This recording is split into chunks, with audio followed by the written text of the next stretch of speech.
Welcome to the Leo Cannon podcast. Today's topic is the education system in the U.S. and if there is a hidden agenda with the curriculum that the U.S. students are expected to study.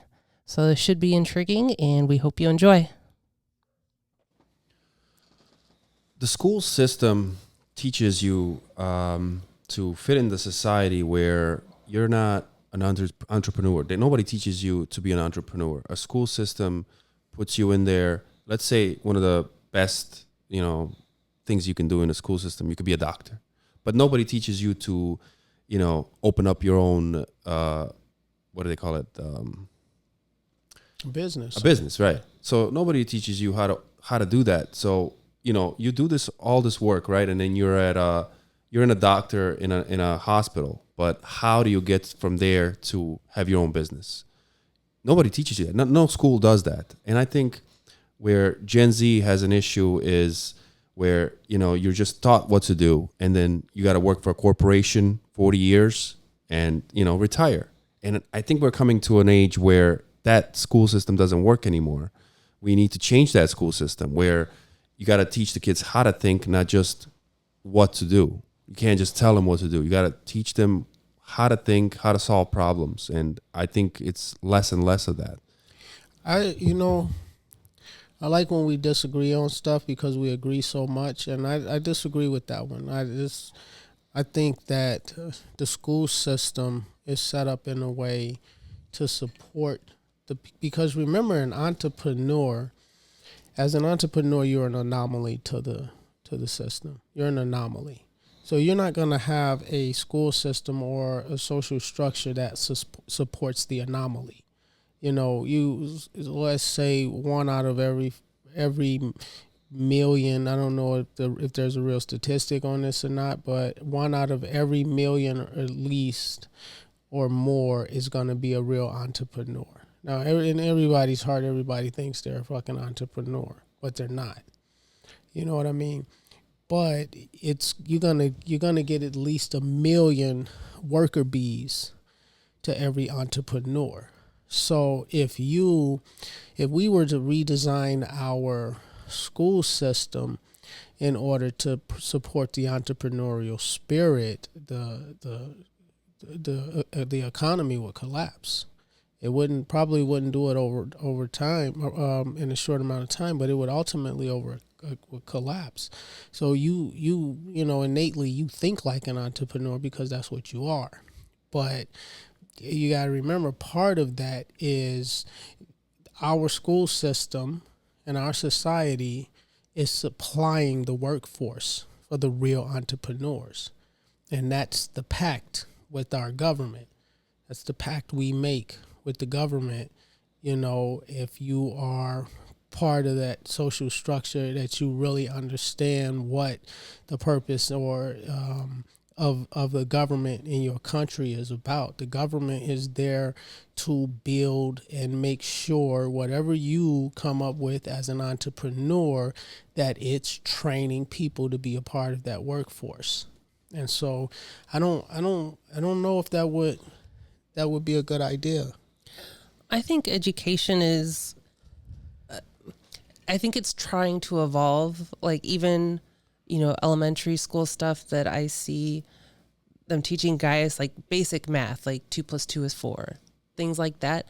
They're trying to teach it in such a theoretical way, even at such a young age, that it's hard to grasp. And I feel like things are so theoretical that people are just like, just tell me the answer so I can get the task done and move on, and don't really understand what they're learning or knowing. And it makes them better worker bees because there's no deeper thought, and it just kind of keeps like a the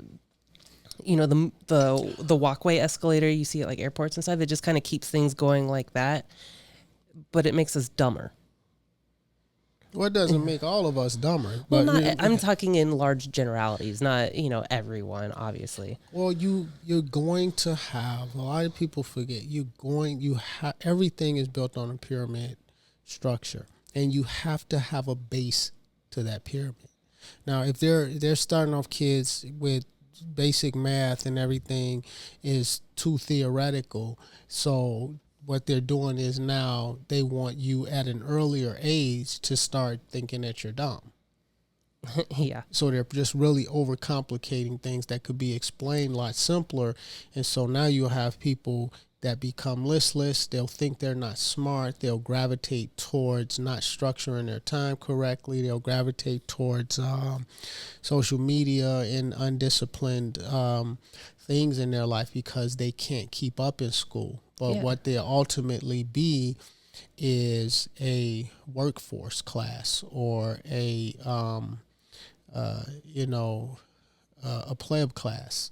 This is what it looks like when you start designing a genuine pleb class.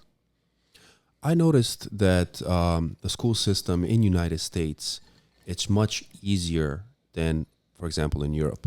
I'll give you an example. I came here in 5th grade, and what I learned over there in 5th grade, I used in high school. Here, in 5th grade, like you're learning fractions. I learned fractions in like 2nd grade. We started learning fractions, right? Mm-hmm. But here in 5th grade, there's fractions where first time you're learning about fractions. Then you go to 7th grade and you're repeating it. You go to 8th grade, you're repeating it. You're high school, repeating it. College, I'm doing fractions in college. Why is that? Why just, and to be fair, I thought of it. I was like, well, it's not that bad because I remember this and I will be able to use this for the rest of my life, what I've learned, because what I've noticed a little bit in Europe, what's going on, they're hitting you with so much. And like, I'm learning this math. I'm learning all these formulas, how to do this stuff, right? But once I take that test, like a week later, you ask me, I forgot. Like, I don't know anything about that. And I never even touched that again. Like, I won't have that in the next, they won't repeat that again. So there's good and bad. But why do you think that the, American school system, like, for example, math, is so dumbed down compared to Europe? I don't know. I think we're working on future generations, making sure we have a committed pleb class. I think that's what's important. Mm-hmm. I think it's just the base important. Of the pyramid. Yeah, the base of the pyramid. That's the most important part of the pyramid. Okay, makes sense. I have a question for you. Go ahead. In Europe, when you're learning, your basic math skills like 2 + 2 and times tables and things like that, did they teach memorization of like 1 through 10, knowing all of those, or? Oh, absolutely. Yeah. I was gonna say, because I learned by memorization too, and I mean, my thoughts are for basic skills like that it's easy to understand the concept that you're adding, you're multiplying, like things like that. Memorization is the best way to teach it efficiently so that you can move on into like deeper concepts. But now it's like, here's a circle, and how does this fit in with this? And how many ways can we make this do this? And it's like, or we could just memorize it and know it and move on. Well, in Europe, memorization is big. And not just in math, but for example, history. Mm-hmm. Like you got, what happens is when your test is on, like you stand up and you're literally talking. Like, and I think it's a great idea because it helps you, talk in front of the class at an early age. Maybe that stage fright is gone. But another thing is like you're learning, like you're memorizing these things. You're memorizing dates, the men, the women that fought in these wars, the history. Like you're talking World War I, right? But you stand up and you too. talk. Right, you have to know it because the teacher will tell you, all right, Jovan, stand up, and you got next 10 minutes to talk about World War I. And then at the end of that, you're getting graded, from 1 to 5. Here's A, B, C, D, F. Over there, it's 1 through 5. 5 is A, 1 is an F. That is the system over there. I can tell you one of the classes I took the most from in college was sports psychology, which, I mean, it's sports. I played sports, whatever. Obviously, it relates. But the way the professor tested made sure you knew what he was teaching and not just, you can't just study for the test and then you'll forget it. It was all short answer, short paragraph, and it was, you had to know the concepts. You had to write out all the explanation for everything, and it was still brief, but that was the only way that in college, especially, that you're going to actually know all of the content versus let me just cram for this final so I can pass this class and move on. So I like you said, like when you have to stand up and talk for 10 minutes about it, like it feels like forever. So you better know what you're talking about. Absolutely. You have to know. Otherwise you're going to be up there. You can't be up there for 10 minutes talking. You got nothing to say if you don't know the subject, right? You'd have to literally be like, yeah. And I've seen kids do it. They're like, I didn't study. Can I do it tomorrow? And then depending on the teacher, obviously, but yeah, I think it's a great way. I didn't, at the time I didn't think of anything. I didn't think anything of it because I didn't know anything better or worse. It was just the system at the time. Everybody's done it. But like going back to one thing I wanted to mention is memorization as well for math. Like I had to know my timetables at first grade. Like, in the middle of the grade somewhere, you get a test on your multiplications, add, addition, multiplication, you have to know them all. And the way I studied it is I've written it on a piece of paper, all of it, multiplications, additions, like 1 through 9, all of it. It was on my wall where I slept. And every night you look at it, your parents test you on it because it was known. It's like everybody in the neighborhood knows that for grade 1, but you can't go to grade 2 without knowing your multiplications. It was just the same thing. And you're not doing the test written. You're doing it literally. Stand up. All right, 9 times 9. How much is it? 7 times 7. You're there standing up. You got to know it. If you don't know it, everybody will know it as well. And it's kind of like also it puts you down because if you don't know something, everybody in the class will know you don't know that thing. You know what I mean? It's not one of those things you turn in your paper and, whatever. But now you got peers. Now you got that test in a week. You better study for it. Otherwise, people will laugh at you. And, people will study for it. I like that, though. I think that's a good method. I think so, too. Yeah, it's like, stop giving out participation awards. Yeah.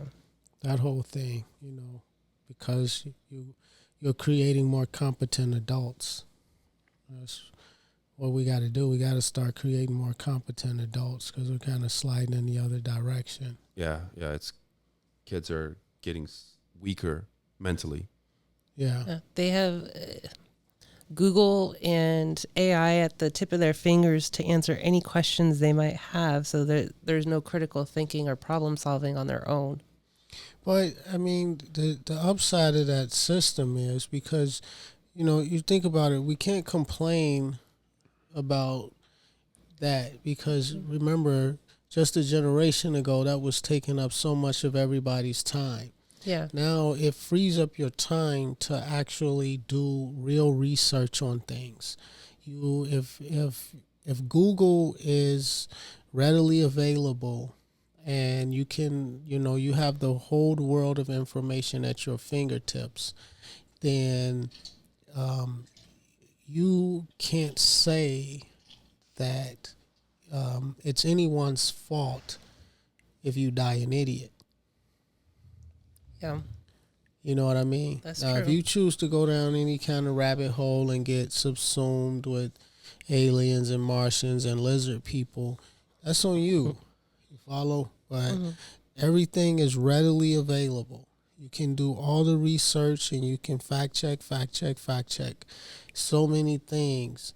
But the problem is, unless you understand academic research and the purpose of peer-reviewed journal and empirical study, unless you understand these processes, you will get lost in this miasma of opinion and pseudoscience and things like that, as opposed to going in the direction of empirical studies and peer review papers and things like that, where has this information has been third party validation, and so, but it's all out there now.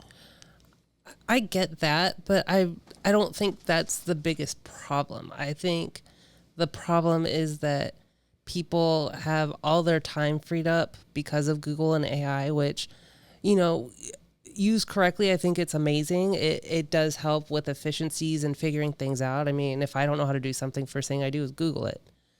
But with that free time, people are not going after research or trying to figure something out. They're going to social media to look at whatever they want to look at or whatever's put in front of their face on social media. But whose fault is that? You can't blame the government on that. You can't blame anybody on that. At what point is the person accountable for his own sense of agency? I agree, but I also know that social media will take advantage of anyone who's on their platform. Meaning, if you have a phone or you have a Gmail account, so you go on Google, they take all of the information that you have, anything you look at, pictures you have on your phone, anything in your Facebook sphere, and they create that algorithm that will start filtering in stuff that you didn't even know you would be interested in or would pause to look at. And then all of a sudden you've got booty showing up on your thing. Yeah, you get a lot of booty on your Instagram feed. But you got to remember, I mean, we have to keep, you have to remember the purpose of life as an organism and how it functions as an organism. And it is always seeking to streamline itself. It's always seeking for better methodology of efficiency. Life as an organism does this. And so the more it evolves, as we evolve as a species, and when our technologies evolve, if you become slave to that technology, then you don't get to participate in the ultimate game of life. And so life is actually winning, because what it's doing is it's weeding out those who cannot adapt their focus. It's weeding out those who are not intrinsically disciplined. It's weeding out any type of weak links in the chain. And that's what life does. Because we're up close and personal to the organism, because we're actually cells in the organism, we can see social media distracting people. We can see pornography distracting people. We can see music misleading people. But all of that is just components of the organism. That's just the way life functions. And it's simply trying to economize. It's trying to create a system of functionality where the very best keeps rising to the top. That the leaders and the strong keep leading the pack. And those, when you're inside that emotional experience and, you have the volition to complain about social media putting booty on your page, but you have the agency to ignore it. You have the agency to stay focused on your craft. Now, as life evolves, those simple things are going to become harder and harder and harder. So we can look back and say, life was much simpler in the 1950s and life was much simpler in the 1960s and things like that. Life will never be that simple again, because the organism keeps evolving these different complexities of itself, and it's going to make it harder for weak people to keep up. It's designed that way. Mm-hmm. Well, it seems like, it was simpler times. But what I think about that simpler times and, looking at it in a modern way is that we had less hurdles in simpler times in the 50s, 60s, 70s. So like, for example, you didn't have extreme gambling, in the 50s and 60s. Now I can gamble on 5 different platforms on my phone at 2 a.m. in the morning or any 24/7. I can do that, right? That's a hurdle, right? I can be addicted to it much, much easier, right? And there are just many more hurdles where a person has to, go through. And now we have many more people that are not, they can get caught in one or two hurdles, and you're fucked in a way. You're not going to fit in that society. You will be, at the end of the day, depressed maybe because you lost all your money on gambling, for example. Or it could be that social media where you're just like, you're not even losing money. You're just losing so much time, which is more precious than money. And, just because you're scrolling through Facebook. But, you might be able to get through that hurdle of Facebook, but you're screwed on Twitter, or you like now TikTok, or you're just buying stuff on Amazon. You can't stop. And we're losing so many more people. It's not minority; it's a majority. And it's starting really young. yeah, Like it's like pretty much as soon as a kid gets a phone, the process is starting. This is true, but again, this is life. Life does not recognize the individual. That's not what life doesn't do that. What life is, it's looking for methodology to weed out weaknesses. Okay? Life knows the challenges that are ahead of us in the world that we are facing in the future, in what ways that the world is going to change, if we're going to need at some point to get off this planet, if that's a physical process or if that's a spiritual process or if it's both. If there's going to be another ice age or Pleistocene age, life understands that. As an individual, we don't. Life, if you are develop or have a proclivity towards gambling or a proclivity towards any kind of vice, then life doesn't need you. You put yourself in that line of expendables. You see what I mean? Now, like I said, because, this is part of the human experience, and, humans care about their fellow creatures to an extent. They care about their fellow creatures. We don't want, my best friend he's gambling all night, or, this sort of thing. Life just doesn't care. Life itself doesn't have an emotional complex. We have that emotional complex on an individual basis, but life doesn't carry that. Life is looking for efficiency. Life is an organism that will chew its own leg off if that leg is hindering it. It will cut its leg off. You see what I mean? And if you're part of that leg that has to be cut off, then life doesn't miss you. You see what I mean? Life wants to move forward, and it's going to do that at all costs, and it's going to keep searching for ways, through technology, through whatever means that it can avail to itself. It's going to search for ways to find expendables so that it can put them in that category of expendables, because it makes the organism stronger, and that's what it's after. I'm in the camp where if you're warned about something that is potentially not good for you psychologically or physically, and you choose to do that, I don't feel sorry for you, But if you're not warned about something and in social structure you think it's normal, for example, I see this all the time. You go to a restaurant and you're in a bunch of friends, 7 friends, right? And you guys are all talking, having drinks, right? And all of a sudden 3 of them take their phone and check their social media, and then the rest of them will do the same thing, and there'll be like a couple minutes of this silence, nothing going on, right? And that's a normal thing, right? But what is that? That is, just a need to check that social media because you constantly been doing it for years. So that's a lesser one, for example. But if this kid has been warned about this, for example, in the school system in first grade, where the potential harm from social media, right? And you choose to do it in 5th grade, 6th grade, knowingly, you've had the chance to be warned about it, right? Just like we've been warned about, not smoking, right? And if you choose to smoke, and that's on you. Nobody feels sorry for anybody that chooses to smoke these days, because we've been all warned, not once, but multiple times, right? So that's how I see things. But I've also seen situations where, I go to the grocery store and there's always, the mom that's got their kid in the shopping cart and they're glued to the phone or a tablet. Whatever it is, they're watching YouTube or playing a game, and the kid is completely zonked out.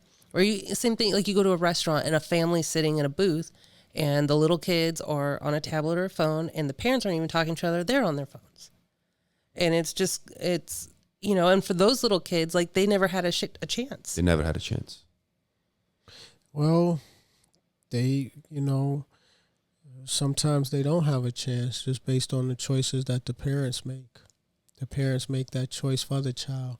And so the child's going to get to a point where, I grew up in a household, extremely religious household. It was cultic. It was pretty much a Christian cult.